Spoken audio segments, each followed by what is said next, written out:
Well, this is a really interesting question. I've received it countless times, and that's from people, and they always ask this question kind of quietly. They don't want to say this out loud.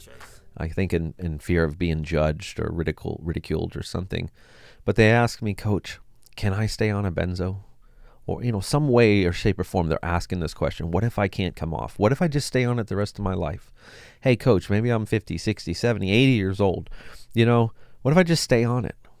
I've tried coming off. It was too tough and my answer to them is, hey, that's entirely up to you. I am not dogmatic about things. There is no rule that says you have to come off benzos and they're, arsenic poisoning and you're going to die if you stay on. No. There's millions and millions and millions of people around the world on this drug. And there's many people that will die taking this drug. Not because of it, but just, and die with a quality of life. Happy, having a good quality of life, sleeping and, not so damn anxious and stressed out because of this drug.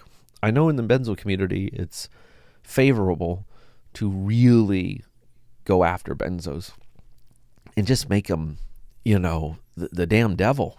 And we attack big pharma and the psychiatrists. And look, there's plenty of good reason for that, But we can't lump all experiences under the umbrella of our experience, right?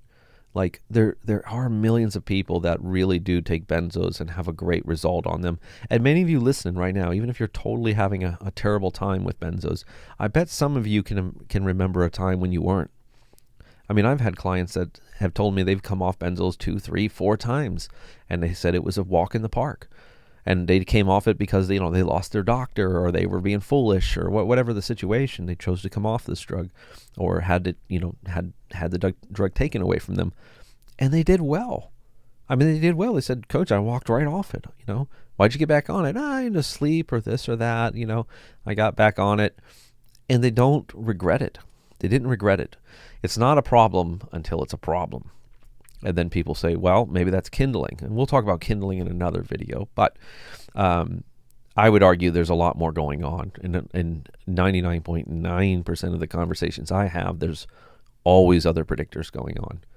So listen, should you be on benzos? Should you not? That is a personal question, and only you can answer that.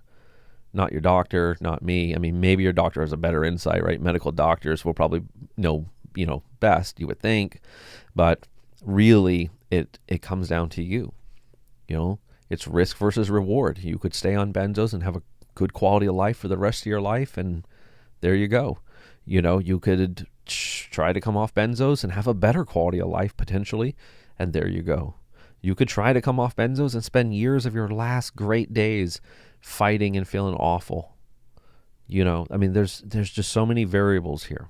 I think it would be wise to explore coming off benzos. I mean, in my opinion, I like holistic living. I don't want to take a statin or blood pressure meds or insulin or psych meds or anything. I want to eat healthy, live healthy, take care of my body, take care of my mind, take care of my spirit, and get a lot of life out of this old body of mine before it's time to go, right?